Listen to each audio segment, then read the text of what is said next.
பல்வேறு ஊர்கள்ல இருந்து வந்த பக்தர்கள் சித்தர்களுடைய ஓலைச்சுவடிகளை வணங்கி இருக்காங்க.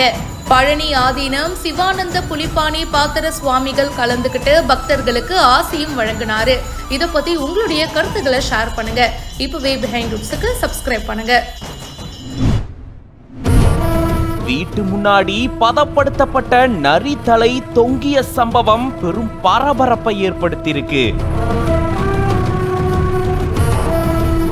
தோஷம் கழிக்கிறதுக்காக நரி தலைய வீட்டு முன்னாடி வீட்டு உரிமையாளர் தொங்க விட்டதா கூறப்படுது.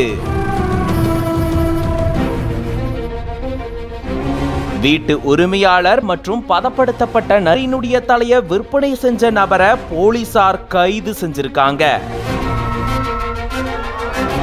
கடலூர் மாவட்டம் ஸ்ரீமுஷ்ணம் பக்கத்துல நாச்சியார்பேட்டையில சோழத்தரம் போகக்கூடிய மெயின் ரோட்ல ஒரு வீட்டினுடைய முன்னாடி பாத்தீங்கன்னா நரித்தலை ஒண்ணு தொங்கி இருந்திருக்கு. அந்த வழியா போன பொதுமக்கள் இத பார்த்து அதிர்ந்து போயிருந்திருக்காங்க. உடனடியா இது தொடர்பான தகவல் வனத்துறையினருக்கு தெரிவிக்கப்பட்டிருக்கு.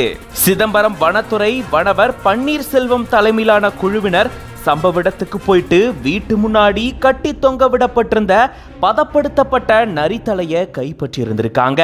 மேலும் இந்த நரித்தலைய விலை கொடுத்து வாங்கின வீட்டு உரிமையாளர் ராமலிங்கம் அப்படின்றவரை கைது செஞ்சிருக்காங்க.